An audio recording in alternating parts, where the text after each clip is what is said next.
നിങ്ങൾ കേട്ടാ ചിരിക്കുന്ന ചെറിയൊരു വീഡിയോ കേട്ടോ സംഭവം. ഇതൊന്നും എനിക്കറിയാത്തതാണോ എന്നൊക്കെ ചോദിക്കും. ഞാൻ ഇതിലൊരു ട്രൈ നോക്കിയിട്ടില്ല, അപ്പോൾ അതുകൊണ്ട് ട്രൈ ആണ്. ഒന്നുമില്ല, പൈനാപ്പിൾ ലൈം. ഞാൻ ഇതിലൊരു ട്രൈ നോക്കിയിട്ടില്ല കേട്ടോ. അപ്പോൾ ഒന്ന് എങ്ങനെ ഉണ്ടാക്കണേ അറിയില്ല. ഒരു സ്വയമേ ട്രൈ ചെയ്യണതാണ്, എന്താവും അറിയത്തില്ല. ചിലപ്പം കുളമാവും, ചിലപ്പം സെറ്റാവും. ഒന്ന് നോക്കിയാലോ, നമുക്ക് സപ്പോർട്ട് ചെയ്യാൻ മറക്കണ്ട. ഇതാ പൈനാപ്പിൾ, ഒരു ഫുള്ള് പൈനാപ്പിൾ മേടിച്ചിട്ടുണ്ട് ലൈം ഉണ്ടാക്കാൻ വേണ്ടിയിട്ട്.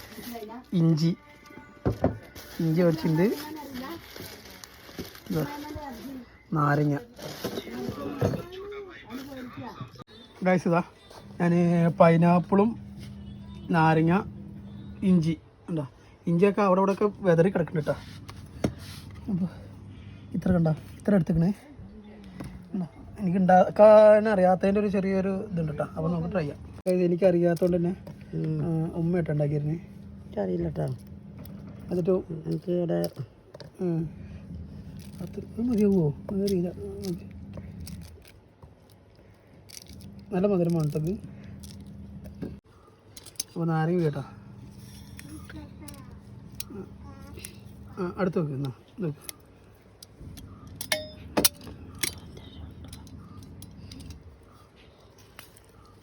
മതിയാവോ? കുറച്ചുണ്ട് നിറക്കി. ഇപ്പോൾ നിറക്കില്ല.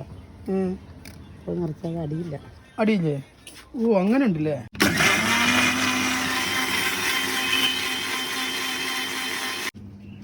അതിലോട്ടാ അതില്ല. ഇതിപ്പോൾ എന്താ ചെയ്യണമെന്ന് വെച്ച് കഴിഞ്ഞാൽ ഫസ്റ്റ് അടിച്ച ജ്യൂസ് ഇല്ലേ, അത് മാറ്റിയേക്കും. എന്നിട്ട് ഇതിലോട്ട് കുറച്ചുകൂടി വെള്ളം ചേർത്ത് വീണ്ടും അടിക്കും. എന്നിട്ട് ഇത് മാറ്റി വെക്കും. ഇത് മാറ്റി വെച്ചിട്ട് പിന്നെ വീണ്ടും മറ്റേത് വെച്ച് വീണ്ടും അടിക്കും. അപ്പോൾ അത്യാവശ്യം വെള്ളം കയറും. ഗൈസ് ആണ് juice ready. Pineapple lime. Lime അപ്പോൾ അതെന്തിനാ? അത് ആദ്യം അടിക്കണം. കടയിൽ നിന്നിട്ടാകുമ്പോഴേ എടുക്കേണ്ട കടയൊന്നുമല്ല. മധുരം ഉണ്ടാവും. ഇത് മധുരം ഇല്ലെങ്കിൽ ഇടണം. 3 കഷ്ണം പൈനാപ്പിള്, പിന്നെ നാരങ്ങ, ഇഞ്ചി, 4-5 പേർക്ക് കുടിക്കാനുള്ള ജ്യൂസായി ഇപ്പോൾ. കണ്ടില്ലേ പൊളി. ഗൈസ് കടയിൽ ഉണ്ടാക്കണ പോലെ തന്നെ ഉമ്മ ഉണ്ടാക്കിയത്. നോക്കി കണ്ട സാധനം സെറ്റ് കേട്ടോ.